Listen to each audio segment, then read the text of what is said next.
Hello, fellow risk takers, and welcome to my worst investment ever. Stories of loss to keep you winning. In our community, we know that to win in investing, you must take risk, but to win big, you've got to reduce it. Ladies and gentlemen, I'm on a mission to help 1 million people reduce risk in their lives. To join me, go to myworstinvestmentever.com and sign up for my free weekly Become a Better Investor newsletter where I share how to reduce risk and create, grow, and protect your wealth.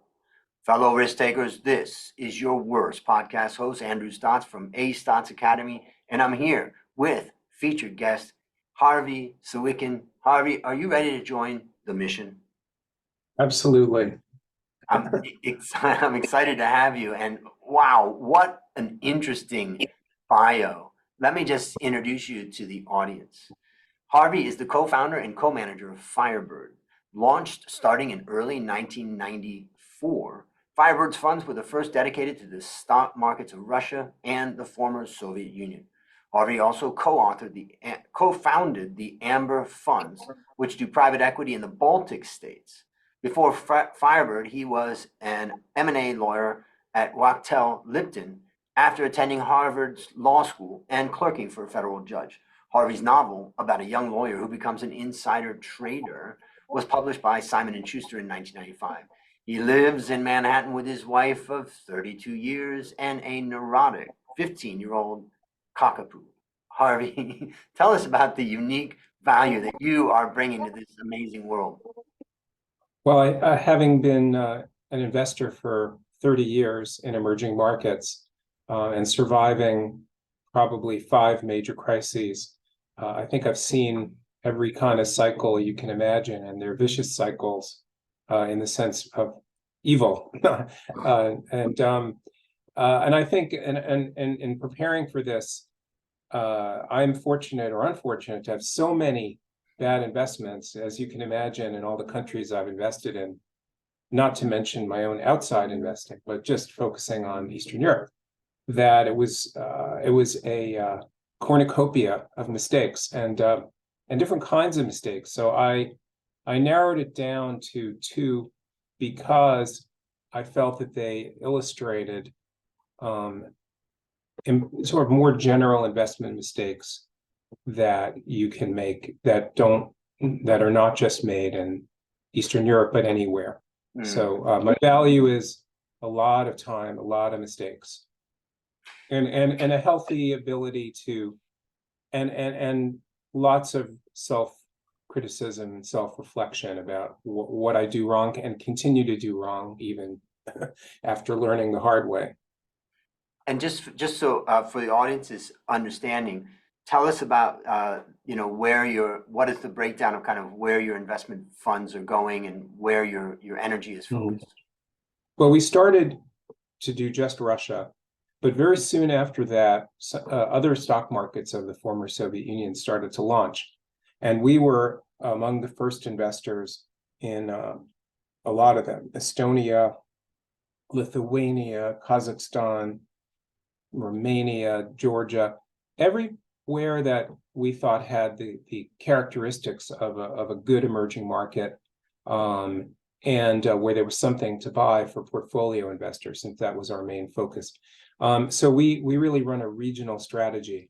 Russia has generally been our largest market because it's the most liquid. And in the last few years, there really were a lot of great companies emerging. Obviously, the war has thrown everything out the window and changed everything.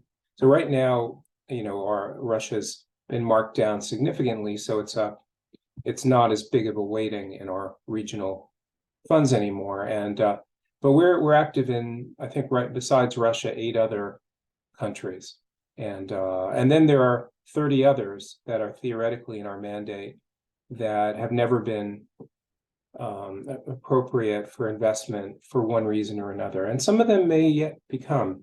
And the war may be accelerating that, in fact, because some of these countries have been under Russia's domination, and as they get out from under that, they could really turn into much more interesting market economies with stock markets. What do you see as like the brightest shining light, in that sphere? Well, you have different kinds of countries. You have countries that are almost like Western Europe now, like the Baltic states, Estonia and Lithuania, and they're great. You can buy what are essentially like Western European stocks now with rule of law and everything, but usually at a discount to Western Europe, and usually in countries that have higher growth rates than Western Europe. So if Western Europe grows at 2%, these countries will grow at 4%. So they're cheaper and higher growth. And you get all the good things of Western Europe, rule of law. But then there are the other kinds of countries where I would say, like Kazakhstan, which is a country in transition. You would not mistake it for Sweden, but it's got massive potential. And if you catch a country like that at the right moment, as it's transforming into a better market economy with better rule of law, the returns there can be quite spectacular. And I've done it several times. I mean, we've ridden up massive bull markets, not just in Russia, but in the Baltics, in Romania, in countries that really converged, and Georgia. So there are different kinds of. So the brightest shining light, I don't know. They're all interesting in different ways. I mean, I'd say Kazakhstan is very interesting right now because there's a new president, or a newly empowered president, who really seems to want to finally reform and get away from sort of Soviet-style oligarchic economic activity. And it's one of the only countries in Eastern Europe that has a population growth as well. So that's nice too. Interesting. I had a strategy piece that I brought out to my clients about a year ago, and I showed a picture of Kazakhstan on the map, and I said, watch this space, because the amount of resources, number one, whether that's oil and gas, or whether that's precious metals, or whether that's rare earths, the proximity to Russia basically means that the U.S. is, really focused on how can we get this into our sphere, particularly with the exit from Afghanistan, and with Russia, of course, wanting to have it in their sphere. And then you've got China right nearby also, who needs those resources from it. It's just, as I recall, it's one of the top 5 oil exporters, in the world. And so it definitely seems like that. There's a lot going on there. One of our greatest investments, this is supposed to be about bad investments, but one of our great investments ever is a Kazakh oil company, which is owned by CNPC. And we bought shares originally in 97, and then some more right after September 11th. And I think we paid for the second tranche something like $8 a share. And for several years, we were getting $100 dividends in the early 2000s. So I mean, that's probably a total return on that thing is probably 100 bagger. So Kazakhstan's really, really interesting. And as you say, it's balancing between China, Russia, and the United States in a very intelligent way. And I think they've been very smart. But the new president really is a new kind of person for the country. So we'll see how that goes. Yeah. Well, that's part of the great thing about doing this podcast, is to meet people like yourself with your expertise in different areas. So I think that's great stuff for the listeners out there. But we're not here to talk about Kazakhstan or all of your experience in these various areas. We're here to talk about your worst investment ever. And so now it's time to share it. And since no one goes into their worst investment thinking it will be, tell us a bit about the circumstances leading up to it, and then tell us your story. Well, there's two. One of them actually is in Kazakhstan, so I'll start with that one. This was a bank called BTA Bank. It was a systemic institution in Kazakhstan, one of the largest banks. And it came to us because there's another fund in the region that had taken a position in it, and they were supposedly they were very close with management, and had a very good insight into how the company was going to build. It looked cheap, low, reasonable price to book for, and this was, when the economy was doing very well. What happened ultimately was that the bank was essentially, all the loan book was crooked. And there was so much self-dealing. The guy who was sort of the main power behind the bank wound up being arrested. I think he may be out of jail now in Europe, and accused of misappropriating billions of dollars from the bank through bad loans, and wound up. The bank basically was put into bankruptcy, and it was taken over by another Kazakh bank, which swallowed it. And the shareholders were almost wiped out. We wound up, I think we invested $20 million, and I think we got under $1 million back when we were bought out. And to get that, we had to really fight hard to get any recovery at all, because basically the bank was essentially valueless, and it was just being taken over by one of the other banks. The way, I don't know, JP Morgan took over Bear Stearns, right? It was like that. That was JP Morgan, right? Yeah. So like that. And so that was one. And then the other worst investment ever was it was a private company in Ukraine called SV, or Soyuz Victon. It was a vodka company. And it was brought to us, and it was sort of like, this was during the period after the original Orange Revolution, when people thought, okay, Ukraine is going to be really good now. And we were very interested in getting involved in Ukraine. The investment was brought to us because a very famous hedge fund in New York, I won't say their name, had a large position, had bought a position in it directly, a direct investment in a little private equity pool they had created.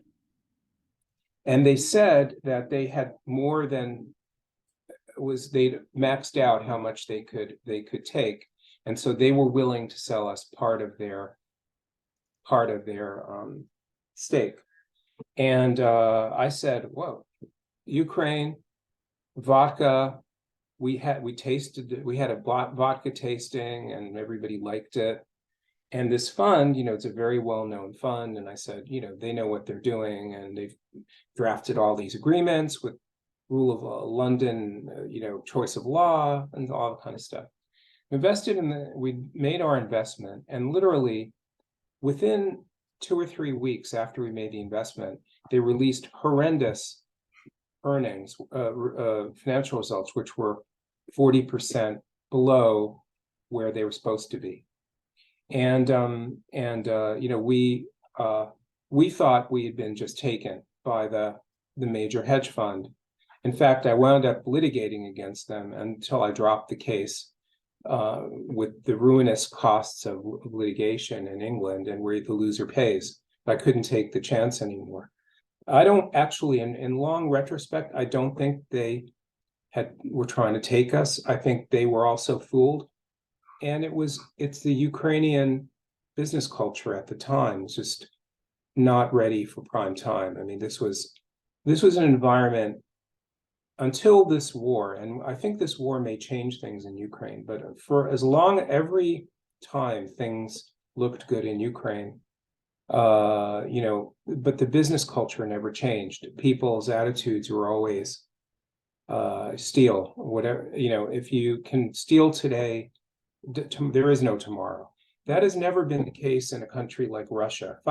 People wouldn't believe me if I tell you that the corporate governance over the years in Russia is definitely one of the best of any country that I've invested in, because they don't have the rule of law. They don't have courts. All they have is relationships. So people there, if you have a relationship there that's important to the Russian, they'll never screw you, because they want that, they need that. And Russia, they always believed there was a future, that they were building to something great. Ukraine, they didn't have that kind of a culture. So we made this investment before the financial crisis, And then when the financial crisis hit, what happened in Ukraine is that they immediately the controlling guy immediately started looting the company. He took out, for example, the IP. He just re-registered it into a company that only he owned. And, good luck. You have this hedge fund had a choice of law in England to litigate. Good luck. Good luck in getting a judgment and then enforcing it in Ukraine when the courts were all corrupt. So it was a write-off, zero. Now, let me tell you why I chose those two out of the scores of bad mistakes I've made. They illustrate two things that I've learned are really doomed to failure. One is, for me, relying on someone else's due diligence and work. So in both cases, I didn't do my own tire kicking and real careful checking. Who are these people I'm investing with? What do I know about them? And we have lots of contacts in the region. I can find things out. I just didn't bother because I said, well, clearly these two very experienced funds have done the due diligence. So relying on someone else is I have found usually a mistake.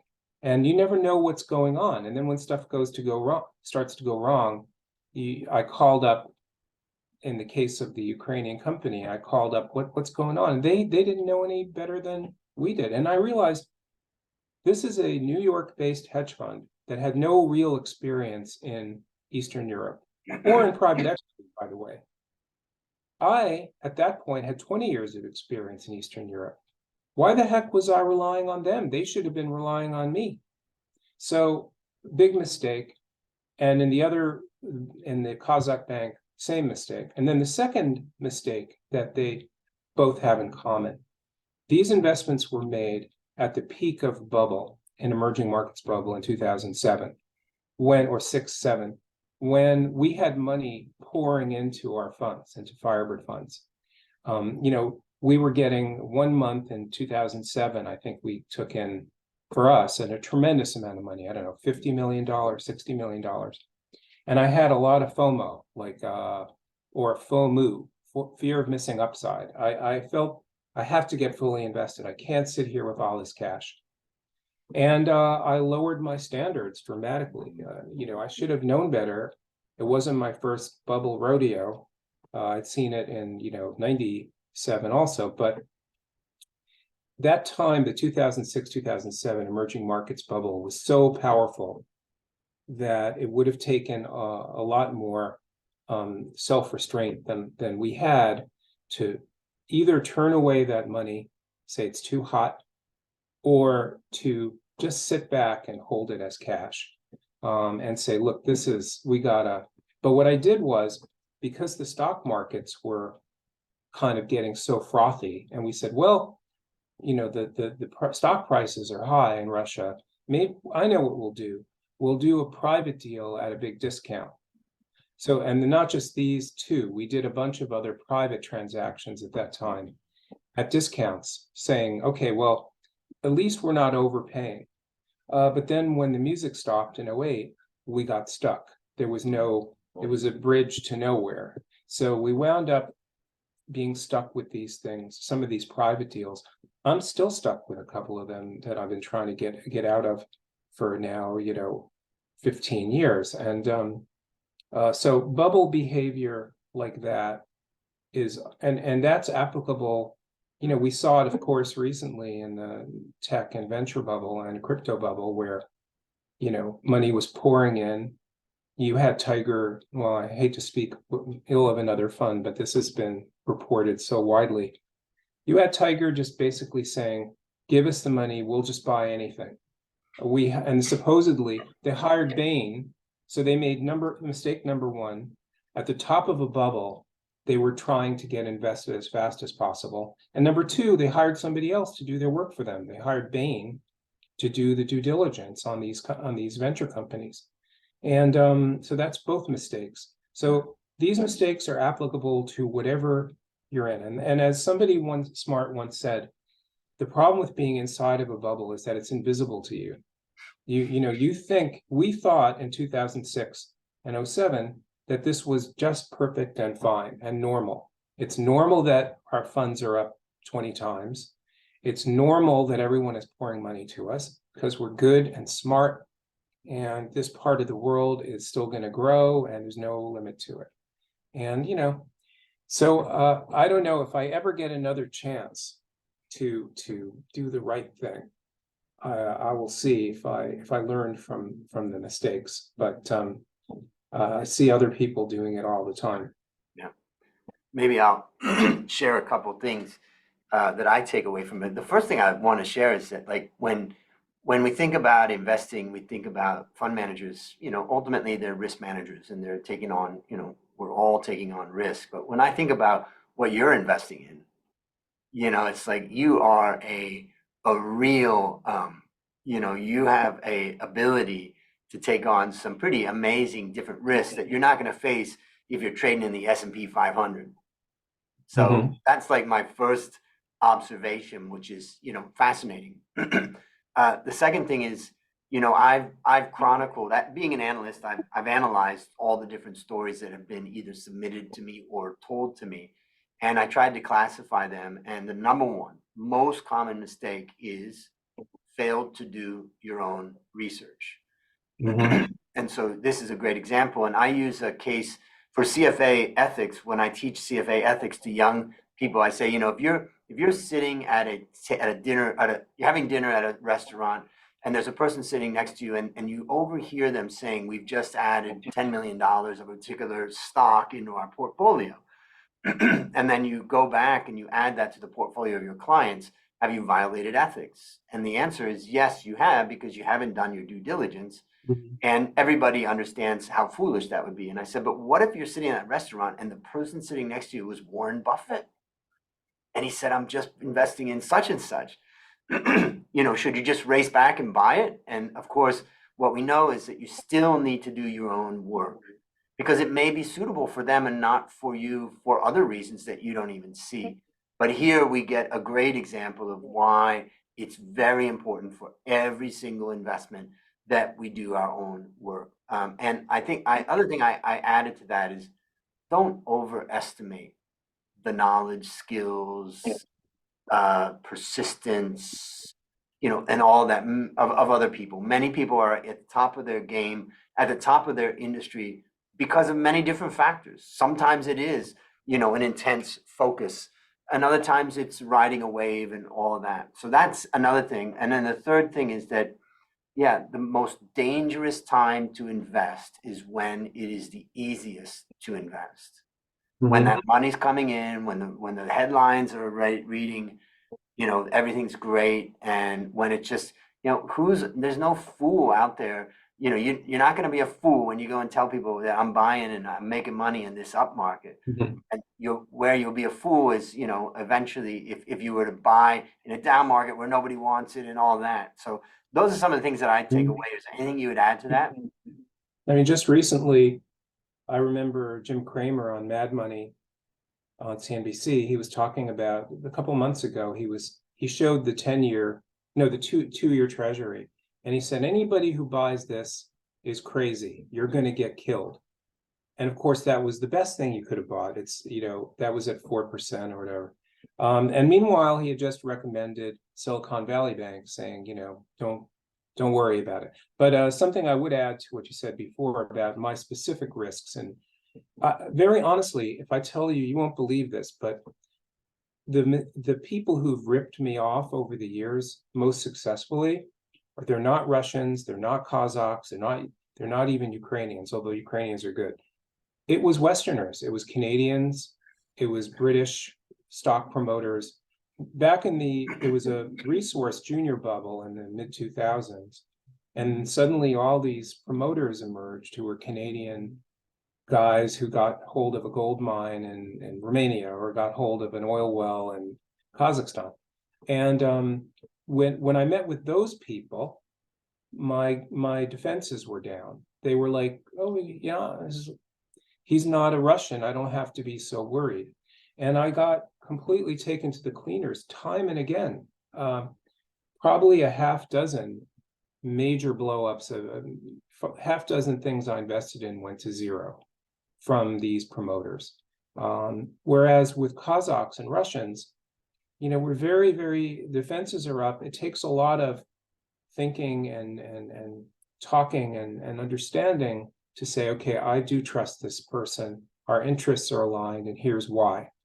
Like I said, Ukrainians, that was a whole other story because of the fact that the business culture was completely horrible. But in all the other countries, sure, I made mistakes, but they were more calculated risks than some British guy who, the famous Mark Twain saying that, what is it, that a liar stands in front of a hole in the ground and calls it whatever. I lost the thread, but Well, it's and we have Firebird. We have certain like shorthand things that are almost like funny, like that we've learned over the years. Like you don't ever invest with an entrepreneur who's wearing two-tone shoes. This Kazakh guy with like brown and white shoes, and that's never going to work. Check how many phones they have. That's another thing. Like if they have, nobody needs more than maybe two. If he's got 4 mobile phones, that's not a good sign either. But on the other hand, the best investments we ever made include things where the financials were almost non-existent. When we started buying Russian vouchers in January 1994, and we were the first people to try this just about. And we had I knew nothing about the companies we were tendering for, except it was, for example, it was an oil company. It has as much oil as Mobil, and it was trading for 99% less than Mobil per barrel. And we liked the macro situation of the voucher privatizations, but sometimes, the best things we ever invest, and because no one else would do it. I mean, it's always, right now, just as and I've always found to also in what you say that if I suggest an investment theme that would make most people laugh, it's definitely worth following up on. So like if I said right now, what everybody should be doing and is buying equities in companies all around Eastern Europe, ex-Russia, which is what I'm doing, they would say, that's crazy. I don't want to be in a war zone. And as a result of that, the money has flooded out of the region. There's no new money coming in. Funds that need liquidity, and they can't sell Russia because all Russian stocks are frozen, they have to sell other things. So we have, in our fund, everything ex-Russia is valued at a PE of under 5. And we have dividend yields in the low double digits. This is the time when I think it is good, but it would spark laughter. And I don't know what else you could say today that would spark laughter. Sometimes if they laugh and you're still wrong, like buying banks in the middle of the current crisis, I don't think that's a good idea. People would laugh at you, and they'd be right to laugh at you. But when I hear a really good idea, and my first instinct is to recoil in horror and laughter, and then I think about it a second time, and I say, wait a minute, this is really interesting. Those have been some of the best things I've ever invested in, both in Eastern Europe and elsewhere. Yeah. You made me think about in Thailand, and as well as most of Asia, the corruption is kind of crude compared to, let's say, the U.S., where you're not going to be approached by a officer pulling you over, asking you for $100, and so that people take that to think maybe that corruption doesn't exist. But I would say the Americans kind of have got it down perfectly. In the way that it's done and the way it's kind of coached or couched in, I think about Dick Cheney as an example, and his ability to direct funds and all that. So it made me just think that sometimes when you meet with Thais, it may be a bit crude, as well as others maybe in emerging markets.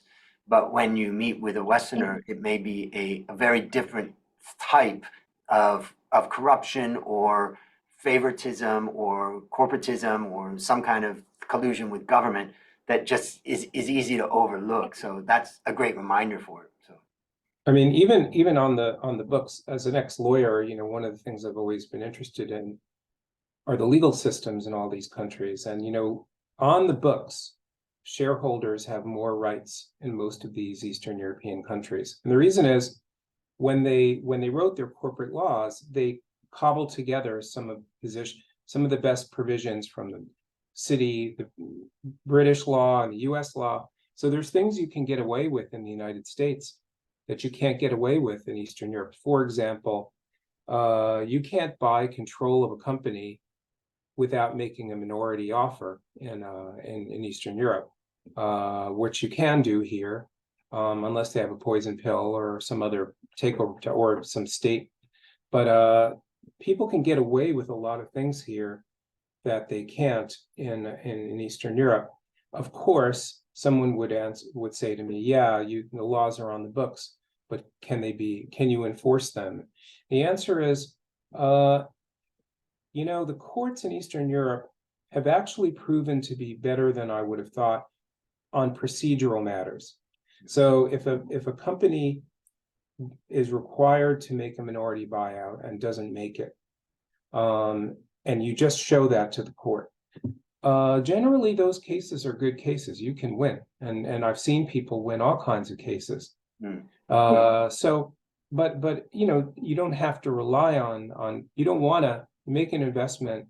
You're betting you're not gonna wind up having to sue anybody. But if you do have to, so I think that it's not as clear as that. But as you say, in the Western markets, some of the shenanigans that go on are incredible. I mean, if you look at what's just happened in the banking sector here, we have our largest sector weighting is banks in Eastern Europe, because if you want to play the growth of an economy, usually the bet in an emerging market, usually the bank is the best way. And all the banks that we invest in, they're all systemic banks in their countries, Kazakhstan, Georgia, Romania. And the level of regulation and oversight that they have is very, very strong. It's like JP Morgan plus. There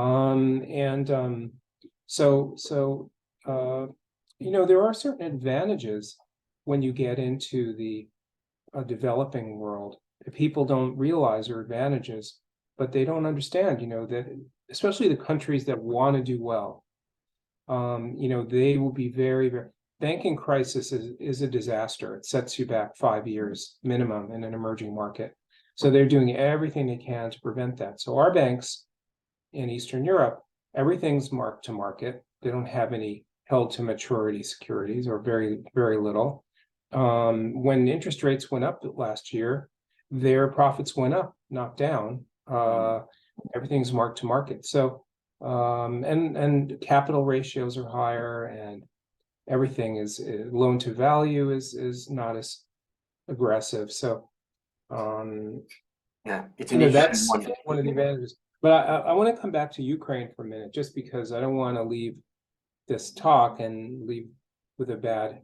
And in fact, I've made, before the war started, I used to say about Ukraine that I've seen a lot of Westerners try to succeed in Ukraine, and the only thing these guys ever succeeded in doing was marrying a woman who was like way out of their league, because Ukrainian women are brilliant, beautiful, and they're with guys who would not have a chance in anywhere else. But I would say that what is happening now under Zelensky is really exciting. And I think that when this war is over, if Ukraine survives, as I think it will, he's going to use the post-war boost that he has to finish pushing through these reforms. And they've already done a lot. They've kicked out a lot of the oligarchs, reduced their power.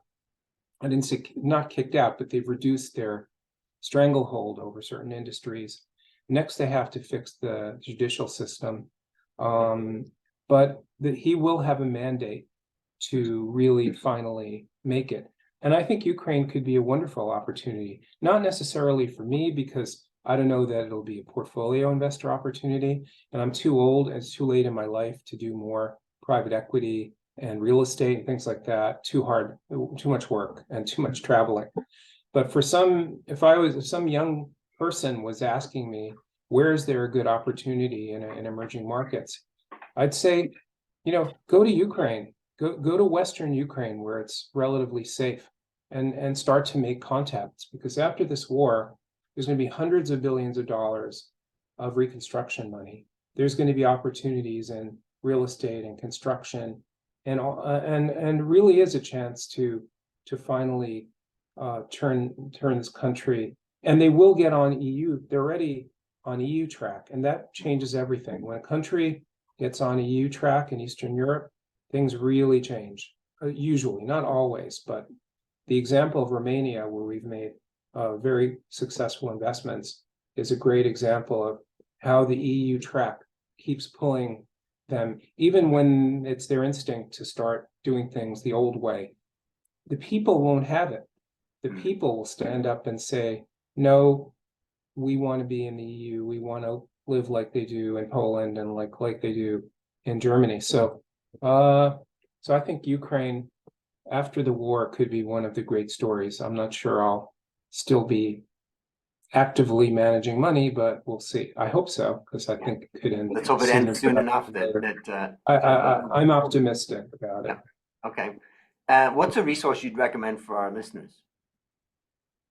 I really hate to say it because I'm not a fan of Elon, but I have to say right now, Twitter is, it's a source of real-time information.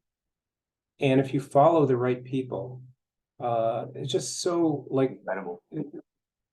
It's an incredible tool and resource. And it depends on, I see a lot of things about Russia, Ukraine, and since I'm following the war. But in any area that you're interested in, you can find people post great ideas, great investment thesis.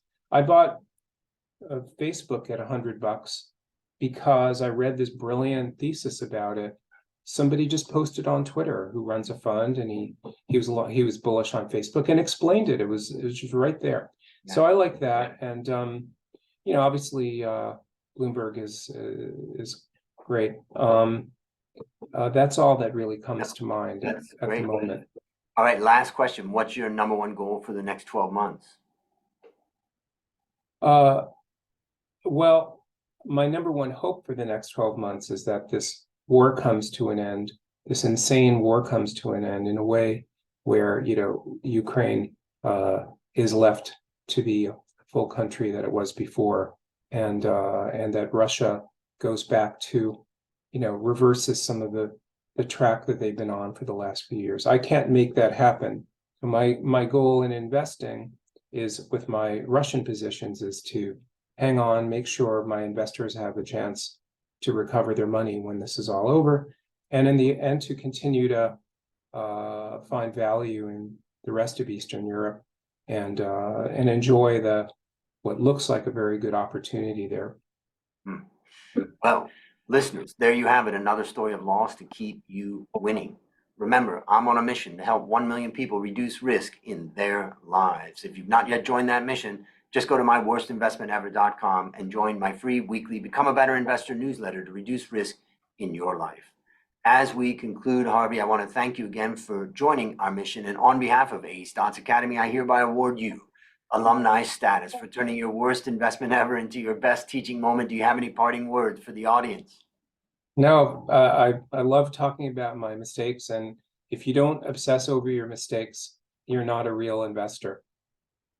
Now those are great parting words. So that's a wrap on another great story to help us create, grow, and protect our wealth. Fellow risk takers, let's celebrate that today we added one more person to our mission to help 1 million people reduce risk in their lives.